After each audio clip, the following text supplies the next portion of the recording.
नमस्कार. जब माझा अपडेटवर आपलं सर्वांचं पुन्हा एकदा स्वागत आहे विद्यार्थी मित्रांनो. तर बॉम्बे हायकोर्टसाठी जे शिपाई, वाहन चालक आणि लिपिक पदभरती जी निघालेली होती विद्यार्थी मित्रांनो, ज्यामध्ये जवळपास 2300+ जागा निघालेल्या होत्या. तर त्याची शॉर्टलिस्ट जे विद्यार्थी मित्रांनो ती लागलेली आहेत. म्हणजे पात्र उमेदवाराची यादी ती आहे ती जाहीर झालेली आहेत. सोबतच विद्यार्थी मित्रांनो, तुमची जी परीक्षेची जी तारीख आहेत ते सुद्धा जाहीर झालेली आहेत. ती म्हणजे 26 एप्रिल रोजी आपली परीक्षा असणार आहेत. ज्यामध्ये 26 एप्रिल या रोजी तुमची शिपाई, लिपिक आणि वाहन चालक या तिन्ही पदासाठीची परीक्षा जी आहे ती एकाच दिवशी असणार आहेत. तर आज आपण विद्यार्थी मित्रांनो, शिपाई पदासाठी जी परीक्षा होणार आहेत 30 मार्काची 30 प्रश्न असणारी आणि लिपिक पदासाठी 90 मार्काची 90 प्रश्न असणारी परीक्षा होणार आहेत आणि वाहन चालकासाठी 20 प्रश्न 20 मार्काची ही एक्झाम होणार आहेत. तर त्या परीक्षेचा पॅटर्न आणि त्या परीक्षेमध्ये त्याचा जो अभ्यासक्रम आहे त्याबद्दल आपण इथे माहिती घेणार आहोत. तर बघा, यामध्ये बघा विद्यार्थी मित्रांनो, लिपिक या पदासाठी त्यांनी जे काही प्रश्न येणार आहेत त्याची डिटेल माहिती दिलेली आहे. परंतु शिपाई पदासाठी आणि वाहनचालक पदासाठी प्रश्न किती येतात, कोणकोणत्या विषयावर, त्याबद्दल अचूक माहिती तेथे सांगण्यात आलेली नाही. परंतु याच्या आधी जे काही परीक्षा झालेल्या होत्या त्या परीक्षेच्या आधारावर ॲनालिसिस केलं असता कोणकोणते विषय किती किती मार्काचे येतात तर त्याची माहिती आपण इथे घेणार आहोत विद्यार्थी मित्रांनो. आणि कोणकोणते विषय जे आहेत ते परीक्षेला विचारले जाणार ते सुद्धा आपण इथे शिपाई आणि वाहन चालक या पदासाठी आपण त्याची माहिती घेणार आहोत. तर चला तर मग व्हिडिओला सुरुवात करू. तर बघा, 30 मार्काची जी की शिपाई या पदासाठी जी की परीक्षा होणार आहे 30 प्रश्नाची, तर त्यामध्ये बघा विद्यार्थी मित्रांनो, मागच्या वर्षीच्या प्रश्नपत्रिकेवरून आपण एक ॲनालिसिस केलं आहे. त्यानुसार बघा, तुमची 30 मार्काची परीक्षा असणार आहेत, ज्याच्यासाठी तुम्हाला 30 मिनिट इतका वेळ भेटणार आहेत आणि त्यामध्ये तुमचे 30 प्रश्न असणार आहेत परीक्षेमध्ये. त्यामध्ये बघा, विज्ञान या विषयावर जवळपास विद्यार्थी मित्रांनो 8 ते 9 प्रश्न जे आहेत ते आतापर्यंत जेवढ्या काही परीक्षा झालेल्या आहेत हायकोर्टाच्या, ज्या काही शिपाई पदाच्या म्हणजे पिऊन पदाच्या, त्यासाठी विज्ञान या विषयावर 8 ते 9 प्रश्न आलेले आहेत. त्यानंतर भूगोल या विषयावर जवळपास 3 ते 4 प्रश्न आलेले आहेत, ज्यामध्ये महाराष्ट्राचा भूगोल या विषयावर जास्त फोकस केलेले आहेत त्यांनी. त्यानंतर इतिहास या विषयावर सुद्धा जवळपास 2 ते 3 प्रश्न इथे आलेले आहेत. राज्यशास्त्र या विषयावर 3 ते 4 प्रश्न आलेले आहेत. चालू घडामोडी या विषयावर 2 ते 3 प्रश्न आलेले आहेत. अर्थशास्त्र या विषयावर कमीत कमी एक प्रश्न जो आहे विद्यार्थी मित्रांनो पाहायला मिळतोच. त्यानंतर सामान्य ज्ञान म्हणजेच बघा, जे स्टॅटिक जी के म्हणतो आपण, ज्यामध्ये एखाद्या राज्याचा डान्स असतो किंवा विशेष व्यक्ती असते किंवा एखादा अभयारण्य असेल किंवा एखाद्या बँकेचं हेडक्वार्टर असेल, एखाद्या बँकेची टॅगलाईन असेल, अशा प्रकारचं जे काही स्टॅटिक जी के असते त्या स्टॅटिक जी केवर सुद्धा जवळपास 5 प्रश्न जे आहेत विचारले जातात. त्यानंतर बघा, तुमच्या मराठी या विषयाचे सुद्धा 3 प्रश्न विचारले जातात. परीक्षेमध्ये तुम्हाला जे काही सिलेबस दिलेले आहेत ऑफिशियल, त्यामध्ये मराठी विषयाचा उल्लेख नाही, परंतु मागील वर्षीच्या प्रश्नपत्रिकेवरून जवळपास 3 प्रश्न जे आहेत ते मराठी या विषयाचे असतात, म्हणजे मराठी ग्रामरचे, मराठी व्याकरणाचे. त्यानंतर गणित या विषयावर सुद्धा जवळपास विद्यार्थी मित्रांनो 2 प्रश्न जे आहेत ते विचारले जातात. तर बघा, अशा प्रकारे तुमची शिपाई या पदासाठी 30 प्रश्न असणारी 30 मार्काची परीक्षा होणार आहेत, ज्यासाठी तुम्हाला 30 मिनिट इतका वेळ दिला जाणार आहेत. तर बघा, यामध्ये बघा, जे काही बॉम्ब तर आपल्या चॅनलवर दररोज मागील वर्षीची जी काही प्रश्नपत्रिका झालेली आहेत त्या प्रश्नपत्रिकेच्या आधारावर आपण मॉक टेस्ट म्हणजेच प्रॅक्टिस पेपर घेणार आहोत. तर त्यासाठी तुम्हाला चॅनलला अवश्य सबस्क्राईब करायचं आहे. म्हणजेच तुम्हाला जे काही 26 तारखेची जी काही परीक्षा असणार आहेत त्यामध्ये तुम्हाला चांगलेत चांगले मार्क मिळावे, यासाठी तुम्हाला जास्तीत जास्त प्रॅक्टिस करायला हवी आणि जास्तीत जास्त प्रश्नांचा सराव असायला हवा. त्यासाठी आपण दररोज कमीत कमी एक तरी मॉक टेस्ट घेणार.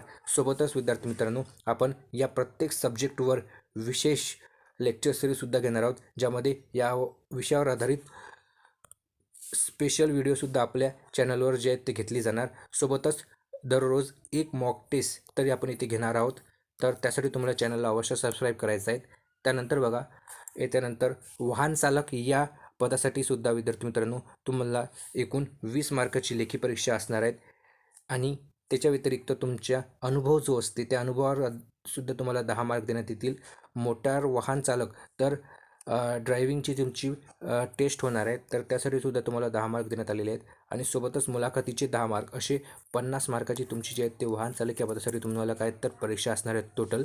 त्यामध्ये एक अतिमहत्त्वाची परीक्षा म्हणजे आपली लेखी परीक्षा, ज्यामध्ये आपण स्वतःचे हक्काचे मार्क जे आहेत ते आपण घेऊ शकतो, जे आपल्या स्वतःच्या हातात असतात. आपण किती मार्क घ्यायचे ते. तर यासाठी बघा तुमची 20 मार्काची परीक्षा असणार आहेत. यामध्ये बघा तुम्हाला 3 या विषयावर, खाली दिलेले जे 3 विषय, या विषयावर आधारित तुम्हाला प्रश्न बघायला मिळणार, ज्यामध्ये वाहनांची देखभाल व किरकोळ दुरुस्ती विषयक ज्ञान, म्हणजेच जे की वाहनांच्या संबंधित जे काही मेंटेनन्स करतो आपण, किंवा जे काही ऑटोमोबाईलचे जे काही बेसिक जे काही आपलं नॉलेज आहेत, त्या संबंधित तुम्हाला जवळपास 7 ते 8 प्रश्न जे आहेत ते परीक्षेला पाहायला मिळणार आहेत 20 पैकी. सोबतच संबंधित मुंबई, नागपूर, औरंगाबाद शहर यालगतची महत्त्वाची स्थळे, म्हणजेच मुंबई, नागपूर आणि औरंगाबाद हे जे काही बेंच आहेत, या बेंचनुसार तुमचे जे आहेत ते परीक्षा होणार आहेत. तर जसं की मुंबईबद्दल विशेष माहिती, किंवा नागपूरबद्दल किंवा औरंगाबाद या जिल्ह्याविषयी अधिक माहिती जी आहेत, तर त्यासंबंधित सुद्धा तुम्हाला काही प्रश्न जे आहेत ते बघायला मिळणार आहेत. ते जवळपास 3 ते 4 प्रश्न बघायला मिळणार तुम्हाला जिल्हा विशेषवर आधारित. म्हणजेच जवळपास इथे तुमचे 10 प्रश्न झाले, आणि उर्वरित 10 प्रश्न जे आहेत ते सामान्य ज्ञान या विषयावर तुमचे असणार आहेत. अशी तुमची 20 मार्काची परीक्षा असणार आहेत, ज्याला तुम्हाला येथे सुद्धा 30 मिनिटाचा जो आहे तो वेळ मिळणार आहेत परीक्षेसाठी. त्यानंतर बघा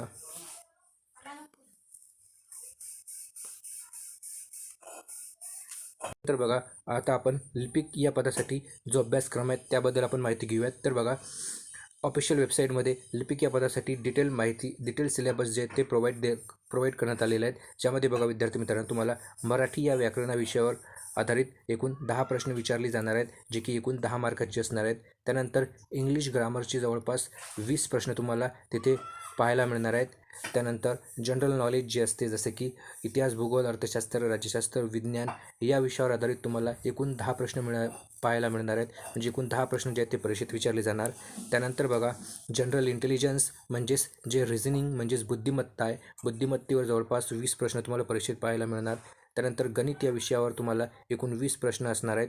आणि कम्प्युटर या विषयावर आधारित सुद्धा तुम्हाला 10 प्रश्न जे आहेत ते परीक्षेत पाहायला मिळणार आहेत. म्हणजेच बघा, तुमचा जास्तीत जास्त फोकस जो आहे तो बघा, तुम्हाला मॅक्झिमम मार्क जे विद्यार्थी मित्रांनो लिपिक या पदामध्ये भेटू शकतात. कारण येथे जसं की रिझनिंग, त्यानंतर गणित बुद्धिमत्ता, त्यानंतर मराठी व्याकरण, इंग्रजी व्याकरण आणि कम्प्युटर हे जे आहेत विद्यार्थी मित्रांनो, हे स्कोरिंग टॉपिक आहे. आणि ह्या स्कोरिंग टॉपिकचं सर्वात जास्त येथे वेटेज आहे. आणि सर्वात कमी स्कोर होणारा जो सब्जेक्ट आहे, जसं की GK, याचं वेटेज जो आहे तो खूप कमी असल्यामुळे येथे तुम्ही हा जो पेपर आहे, खूप पेपर जो आहे विद्यार्थी मित्रांनो तुम्हाला खूप सोपा जाणार आहेत. तर याचीसुद्धा आपल्या इथे आपल्या चॅनलला तयारी करून घेण्यात येणार आहे. तर त्यामुळे तुम्हाला चॅनलला अवश्य सबस्क्राईब करायचं आहे. त्याच्या व्यतिरिक्त बघा विद्यार्थी मित्रांनो, आपल्या इथे वाहन चालक आणि शिपाई या पदासाठी विशेष तयारी करून घेतली जाणार आहे. त्याच्यामुळे तुम्हाला चॅनलला अवश्य सबस्क्राईब करायचं आहे. वाहन चालक या पदासाठी जी काही परीक्षा होणार आहे त्याचीसुद्धा आपण दररोज एक मॉक टेस्ट घेणार आहोत. सोबतच जे काही वाहनांची देखभाल विषयक जे काही जेवढे काही आपले MCQ बनतात, जेवढे की परीक्षेत प्रश्न बनू शकतात, त्या सर्व प्रश्नांची आपण इथे तयारी करून घेणार आहोत. सोबतच जिल्हा विशेषची अधिक माहितीसुद्धा आपल्या चॅनलवर प्रोव्हाइड करून दिली जाणार आहेत. तर त्यामुळे तुम्हाला चॅनल अवश्य सबस्क्राईब करायचं आहे. तर अशाच प्रकारच्या माहितीसाठी चॅनलला तुम्हाला अवश्य सबस्क्राईब करायचं आहे. धन्यवाद.